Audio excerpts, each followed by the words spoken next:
Cuando llegué a mi casa en la playa, estaba mi nuera con su familia. Lárgate de aquí, anciano. Es mi casa ahora, me echó mientras reía, pero lo que hice después la dejó sin aliento. Me llamo Juan Morales, tengo 68 años, y si alguien me hubiera dicho hace un mes que mi propia familia intentaría arrancarme lo que construí con sudor y lágrimas, no lo habría creído. Pero la vida, como aprendí hace mucho, no siempre respeta los lazos de sangre. Todo comenzó un sábado por la mañana, cuando llegué a mi casa de playa, el refugio que me costó 15 años de ahorros y el amor de mi vida. Lo que encontré ahí me rompió el corazón, pero lo que hice después, bueno, digamos que les di una lección que nunca olvidarán. Mi casa en la playa no es solo un lugar. Es mi orgullo, mi legado. Cada ladrillo, cada azulejo, cada clavo que sostienen esas paredes lleva mi historia. Durante años, trabajé como mecánico, arreglando autos bajo el sol ardiente o en noches frías, con las manos llenas de grasa y el cuerpo agotado. Cuando mi esposa, Clara, murió hace 20 años, algo en mí se quebró. Ella era mi todo, mi compañera desde los 20 años. Juntos soñábamos con una casa frente al mar, un lugar donde pudiéramos envejecer viendo el atardecer, escuchando las olas. Pero una enfermedad se la llevó demasiado pronto, a los 46, y me dejó solo con nuestro hijo, Carlos, que entonces tenía 18. Tras su muerte, me juré que cumpliría nuestro sueño. No fue fácil. Trabajé turnos dobles, acepté trabajos extras los fines de semana, reparé motores hasta que los dedos me sangraban. Cada peso que ganaba lo guardaba con disciplina en una cuenta de ahorros. En 15 años, junté un buen dinero. No era una fortuna, pero fue suficiente para comprar un terreno en la costa y construir mi casa. Cada detalle lo elegí con cuidado, los azulejos del patio con dibujos de conchas marinas, la mesa de madera que tallé yo mismo, las cortinas que Clara cosió años atrás para nuestra primera casa. Cada rincón era un pedazo de nosotros. La casa, ahora valuada en $250.000, no era solo un lugar para vivir, era mi refugio, mi forma de mantener viva a Clara. Ese sábado llegué temprano, después de un viaje de 3 horas desde la ciudad. El plan era simple, pasar el fin de semana descansando, tal vez salir a pescar, limpiar un poco el patio. Llevaba una bolsa con provisiones, café, pan, algo de carne para la parrilla, y el corazón ligero, pensando en el olor del mar. Pero cuando doblé la esquina hacia mi propiedad, algo no cuadraba. Había 3 autos desconocidos en la entrada, uno de ellos estacionado sobre mi césped, aplastando las flores que Clara tanto quería. Música estridente retumbaba desde la casa, y el jardín, que siempre mantengo impecable, estaba lleno de basura, botellas de tequila vacías, latas de cerveza, una maceta rota. Bajé del auto, confundido. ¿Ladrones? ¿Vándalos? Mi corazón latía fuerte mientras abría la reja. Al entrar, el caos me golpeó como un puñetazo. Los muebles del comedor estaban desordenados, con manchas de comida y vasos sucios encima. En la cocina, mis ollas, las que Clara usaba para cocinar sus guisos, estaban quemadas, apiladas en el fregadero. En el pasillo, vi bolsas de basura con mis cosas, mi ropa, mis herramientas de mecánico, incluso un marco con una foto de Clara y yo en nuestra boda. Todo tirado como si no valiera nada. Y en el cobertizo, encontré algo que me heló la sangre, el reloj de oro de Clara, un regalo de su madre valuado en $2,500, estaba en una caja junto a un anillo de mi madre y mis monedas de colección. ¿Quién estaba en mi casa? Entonces la vi. Laura, mi nuera, la esposa de Carlos, salió al patio con una bata mía puesta, como si fuera la dueña del lugar. Detrás de ella venían su hermano Luis, su madre Carmen, una prima con 2 niños pequeños y un par de desconocidos que no reconocí. Todos reían, con vasos de plástico en la mano, como si estuvieran en una fiesta. Laura me miró, y en lugar de sorpresa o vergüenza, su rostro se torció en una sonrisa burlona. Vaya, el anciano llegó, dijo, cruzándose de brazos. ¿Qué haces aquí, Juan? Esta es mi casa ahora. Carlos me dio permiso, y tú no necesitas este lugar. Lárgate.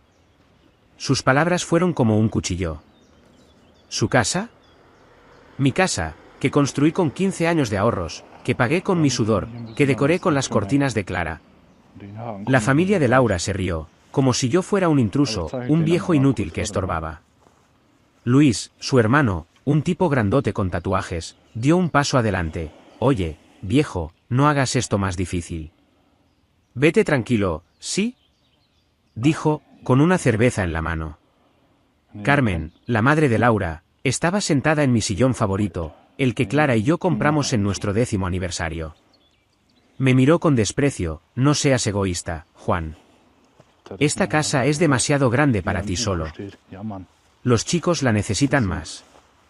Sentí que la sangre me hervía. Quise gritar, golpear, sacarlos a todos a patadas. ¿Qué hacen aquí? Váyanse de mi casa ahora, les dije, alterado, pero mi nuera solamente se rió y dijo, esta casa es mía ahora. Carlos me la regaló, mientras que su hermano se acercó a mí y me dio un empujón, y dijo, que te largues, te dije anciano, esta casa es de mi hermana. Pero algo en mí, tal vez la experiencia de los años, me dijo que no debía actuar por impulso. Miré a Laura, que seguía sonriendo, confiada, como si ya hubiera ganado. Asentí lentamente, como si me rindiera, y dije, está bien queridos. Me voy, pero esto no termina aquí. Me di la vuelta, subí a mi camioneta y manejé hasta un hotel a unas cuadras. Pagué $70 por una noche y me senté en la cama, con la cabeza dándome vueltas. No podía creerlo. Mi propio hijo, Carlos, ¿había dado permiso para esto? ¿O era todo idea de Laura? No podía dejarlo pasar. Esa casa no era solo mía, era de Clara, de nuestros sueños. Nadie iba a quitármela. Esa noche, mientras revisaba mis cosas, encontré algo que me dio una pista. En una caja que saqué del cobertizo, había un cajón pequeño donde guardaba papeles importantes. Ahí, entre facturas viejas, encontré un formulario que no reconocí.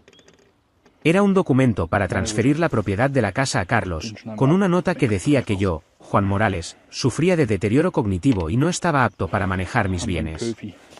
También había un informe médico, con el sello de un doctor que no conocía, que respaldaba esa mentira. Costó $75, según una nota escrita a mano. Y luego, lo peor, una tasación de la casa, con un valor de $250.000, y una nota de Laura en el margen. Con esto pagamos deudas y compramos una casa en la ciudad. Mi corazón se detuvo.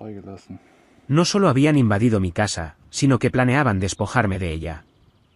Laura y Carlos, mi propio hijo, querían declararme incapaz, vender mi casa y quedarse con el dinero. El reloj de Clara, el anillo de mi madre, las monedas de colección, todo eso no estaba perdido, estaba robado. Sentí una rabia que no había sentido en años, pero también una claridad fría. No iba a dejar que me pisotearan. No después de todo lo que había sacrificado. Al día siguiente, me desperté temprano y empecé a moverme. Primero, revisé mis finanzas. Tenía $95.000 ahorrados, $65.000 en una cuenta de ahorros, $20.000 en bonos y $10.000 en efectivo que guardaba para emergencias. No era rico, pero tenía suficiente para pelear. Luego, busqué en internet y encontré a Patricia Gómez, una abogada especialista en fraudes familiares. La contacté y le conté todo, la invasión, los documentos falsos, el robo de mis cosas. Le envié fotos que tomé del desastre, los muebles rayados, el patio lleno de basura, las ollas quemadas. También encontré en las redes sociales de Laura una publicación donde presumía, nuestra nueva casa en la playa, viva la buena vida. Era la prueba que necesitaba. Patricia no dudó. Esto es un caso claro de invasión ilegal, robo y falsificación, me dijo por teléfono. Podemos sacarlos de ahí y hacer que paguen. Pero necesitamos actuar rápido. Me explicó el plan, presentar una demanda, obtener una orden de desalojo y llevar un oficial de policía para ejecutarla. También me pidió que reuniera más pruebas, los títulos de propiedad, los recibos de impuestos que siempre pagué religiosamente, cualquier documento que demostrara que la casa era mía. Pasé el domingo organizando todo. Fui al banco y saqué copias de mis estados de cuenta, pruebas de que nunca había cedido nada a nadie. Encontré los títulos de propiedad en mi caja fuerte, junto con las facturas de los azulejos, la madera, todo lo que usé para construir la casa. Cada papel era un recordatorio de mi esfuerzo, de los días que trabajé hasta medianoche, de las noches que soñé con Clara. No iba a dejar que Laura y su familia me lo quitaran. El lunes por la mañana, estaba listo. Patricia llegó al hotel con un oficial de policía y un notario.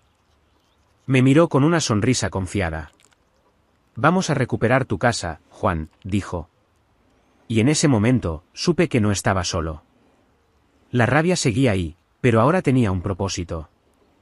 Iba a enseñarles a Laura y a Carlos que subestimarme fue el peor error de sus vidas. El trayecto hasta la playa fue corto, pero se sintió eterno. Mientras manejábamos, miraba por la ventana el paisaje que tanto amaba, el mar a lo lejos, las palmeras meciéndose con la brisa, el cielo pintado de naranja. Ese lugar era mi refugio, el sueño que Clara y yo construimos juntos. Pensar que Laura lo había convertido en una pocilga me hacía hervir la sangre. Pero también me daba fuerza. Nadie iba a quitarme lo que era mío. Cuando llegamos a la casa, el panorama no había mejorado. Los autos desconocidos seguían en la entrada, uno a uno aplastando mi césped. La música ya no sonaba, pero el jardín estaba peor que el sábado, más botellas, más basura, y una sábana vieja colgando de mi hamaca. La puerta principal estaba entreabierta, y desde afuera se escuchaban risas y gritos de niños. Sentí una punzada en el pecho. Mi casa, mi orgullo, tratada como un basurero. Bajamos de la camioneta. Ramírez se ajustó el cinturón, donde llevaba su placa y una pistola que, gracias a Dios, no tuvo que usar. Don Esteban sacó un sobre con la orden de desalojo, y Patricia me miró con una calma que me dio valor. Juan, tú tocas la puerta. Es tu casa, dijo. Respiré hondo y caminé hacia la entrada. Golpeé fuerte, 3 veces, y esperé. Al principio, nadie respondió. Volví a golpear, más fuerte, hasta que escuché pasos. La puerta se abrió, y ahí estaba Laura, todavía con mi bata puesta, con el cabello despeinado y un vaso de jugo en la mano. Me miró con sorpresa, pero rápidamente su rostro se endureció. ¿Otra vez tú?, dijo, con esa sonrisa burlona que ya me tenía harto. Te dije que te largaras, viejo. No vas a arruinarnos la diversión. Antes de que pudiera responder, Patricia dio un paso adelante y levantó la orden de desalojo. Señora Laura, soy Patricia Gómez, abogada. Esta es una orden judicial de desalojo inmediato por invasión ilegal de propiedad. Tienen 2 horas para desalojar esta casa, o el agente Ramírez procederá a sacarlos por la fuerza. Laura palideció. Por un segundo, su arrogancia se desvaneció, pero luego se recompuso y soltó una risa nerviosa. ¿Qué? Esto es ridículo. Carlos me dio permiso. Esta casa es de mi esposo, gritó, dando un paso hacia mí como si quisiera intimidarme. Ramírez se interpuso, con la mano en el cinturón. Señora, baje la voz y retroceda. Tenemos pruebas de que esta propiedad pertenece al señor Juan Morales. Si no coopera, habrá consecuencias legales. Desde el interior, el hermano de Laura, Luis, salió al porche, seguido por Carmen y los demás. Los niños seguían corriendo por el patio, ajenos al drama. Luis, con su actitud de matón, se cruzó de brazos. ¿Qué pasa aquí? ¿Quiénes son estos?, preguntó, mirando a Ramírez como si pudiera desafiarlo. Patricia no se inmutó. Sacó los títulos de propiedad y los mostró. Esta casa pertenece a Juan Morales. Aquí están los títulos, los recibos de impuestos y pruebas de que ustedes entraron sin permiso, dañaron la propiedad y robaron objetos personales. También tenemos evidencia de un intento de fraude para transferir la propiedad con documentos falsos. ¿Quieren seguir discutiendo, o prefieren empezar a empacar? Carmen, que estaba sentada en una silla del patio, se levantó de un salto. Esto es un ultraje. Mi hija no es ninguna ladrona. Carlos nos dijo que podíamos estar aquí. Es su padre, por Dios. Escuchar el nombre de mi hijo fue como un puñetazo. Me adelanté, incapaz de contenerme. ¿Carlos? ¿Mi hijo?, dije, mirando a Laura fijamente. Si Carlos está detrás de esto, que venga y me lo diga a la cara. Pero no me mientas, Laura. Encontré tus documentos. Sé lo que planeabas, declararme loco, vender mi casa, quedarte con los $250.000. ¿Creíste que no me daría cuenta? La cara de Laura cambió. Sus ojos se abrieron de par en par, y por primera vez vi miedo en ella. Intentó hablar, pero solo balbuceó. No sé de qué hablas. Eso es mentira. Entonces, ¿cómo explicas esto? Saqué mi teléfono y mostré las fotos, el formulario falso, el informe médico comprado, la nota de Laura sobre los $250.000. Luego mostré las capturas de las redes de Laura, donde presumía la casa como suya. La familia se quedó en silencio. Luis bajó la mirada, y Carmen empezó a murmurar algo sobre malentendidos. Pero Laura no se rindió, esto no significa nada. Carlos me dijo que la casa era nuestra. Llámalo, él te lo dirá. Gritó, señalándome con el dedo. Patricia intervino, fría como el hielo. Señora, no importa lo que diga su esposo. La ley es clara. Esta propiedad está a nombre de Juan Morales, y ustedes están aquí ilegalmente. Tienen 2 horas.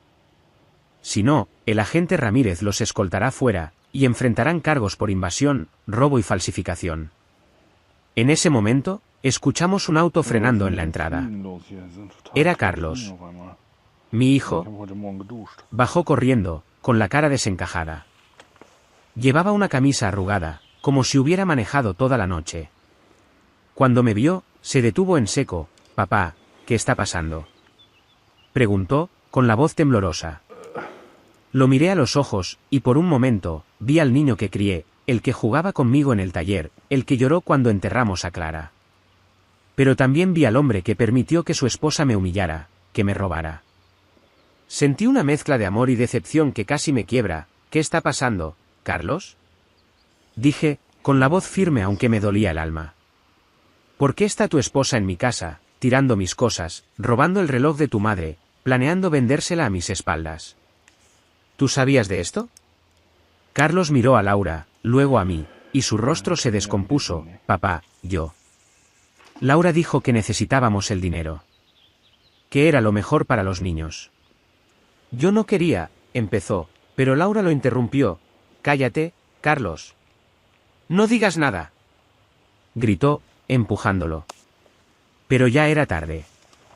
Ramírez dio un paso adelante. Señora, señor, les sugiero que empiecen a recoger sus cosas. Ahora.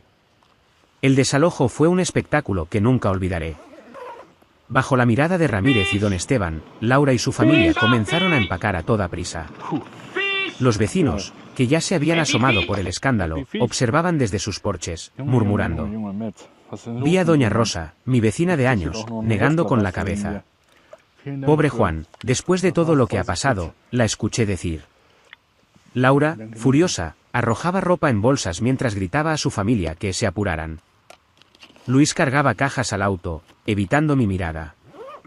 Carmen lloriqueaba, diciendo que todo era un malentendido, pero nadie le hacía caso. Los niños, confundidos, dejaron de jugar y se sentaron en el césped, mirando el caos. Carlos, en cambio, se quedó a un lado, con la cabeza gacha, como si no supiera qué hacer. Me acerqué a él, con Patricia a mi lado. Carlos, ¿cómo pudiste?, le dije, con la voz baja pero firme. Esta casa es lo que tu madre y yo construimos juntos. Cada centavo que gasté aquí fue por ella, por nosotros. ¿Y tú dejaste que Laura me tratara como basura? ¿Que me declararan loco para robarme? Carlos levantó la vista, con los ojos llenos de lágrimas. Papá, lo siento. Laura dijo que era temporal, que solo usaríamos la casa un tiempo. Luego, las cosas se salieron de control. No sabía lo de los documentos, te lo juro, no sabías. Repliqué, señalando las bolsas con mis cosas. ¿No sabías que tiraron las cosas de tu madre al cobertizo? ¿Que robaron su reloj, el anillo de mi madre? ¿Que planeaban vender la casa para pagar sus deudas? Carlos no respondió. Solo bajó la cabeza. En ese momento, supe que mi hijo, el niño al que le enseñé a cambiar llantas y a ser hombre, se había perdido en algún punto del camino. Laura lo había convencido, y él, débil, la siguió. Cuando las 2 horas terminaron, Laura y su familia se fueron en sus autos, cargados de bolsas y cajas. Laura me lanzó una última mirada, llena de odio. Esto no se queda así, viejo, dijo, antes de subir a su coche. Ramírez la escuchó y se acercó. Señora, esa amenaza queda registrada. Le sugiero que no complique más su situación. Laura no respondió y se fue. Carlos fue el último en irse.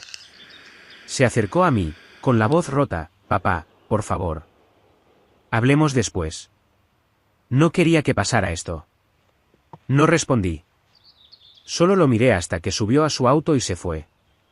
Cuando el último coche desapareció, me quedé solo con Patricia, Ramírez y don Esteban. La casa estaba en silencio, pero era un silencio pesado, lleno de recuerdos y de promesas rotas. Juan, esto es solo el principio, dijo Patricia. Vamos a presentar cargos por invasión, robo y falsificación. Con las pruebas que tenemos, no tienen escapatoria. Asentí, mirando mi casa. Estaba destrozada, pero seguía siendo mía. Y nadie, ni Laura, ni Carlos, ni nadie, iba a quitármela. Esa noche, contraté un servicio de limpieza por $300 para empezar a arreglar el desastre. Cambié las cerraduras y pedí que instalaran cámaras de seguridad. Mientras los trabajadores limpiaban, me senté en el patio, mirando el mar. Pensé en Clara, en cómo habría llorado al ver su casa así. Pero también sentí que ella, desde algún lugar, me estaba dando fuerza. Una semana después, me reuní con Patricia en su oficina. Me explicó que Laura y Carlos, enfrentando cargos criminales, estaban desesperados. El doctor corrupto que firmó el informe falso fue investigado y perdió su licencia médica. Laura intentó culpar a Carlos, diciendo que todo fue idea de él, pero las notas en su letra, como la que hablaba de vender la casa por $250.000, la incriminaban directamente. Carlos, por su parte, admitió que firmó los documentos, convencido por Laura de que era por el bien de la familia. Su traición me dolió más que nada, pero no me sorprendió. Siempre fue débil ante ella. Finalmente, aceptaron un acuerdo para evitar la cárcel, pagaron una multa de $20.000, realizaron 150 horas de servicio comunitario cada uno y gastaron $25.000 en abogados, un total de $45.000 que los dejó endeudados. Los objetos robados, el reloj de Clara, $2.500, el anillo de mi madre, las monedas de colección, fueron devueltos, aunque Laura juró que los había encontrado por casualidad. No le creí, pero tener esas cosas de vuelta fue como recuperar un pedazo de mi alma. Con la casa limpia y segura, tomé una decisión importante. Llamé a un abogado de testamentos y cambié el mío. La casa, mi orgullo, no iría a Carlos. En su lugar, la dejé a una fundación local. Carlos ya no era parte de mi legado. Había elegido a Laura sobre mí, y eso no lo podía perdonar. Yo, Juan Morales, sigo aquí, con mi casa, mi paz y la memoria de Clara. Y eso, nadie me lo quitará nunca. Suscríbete para más historias diarias.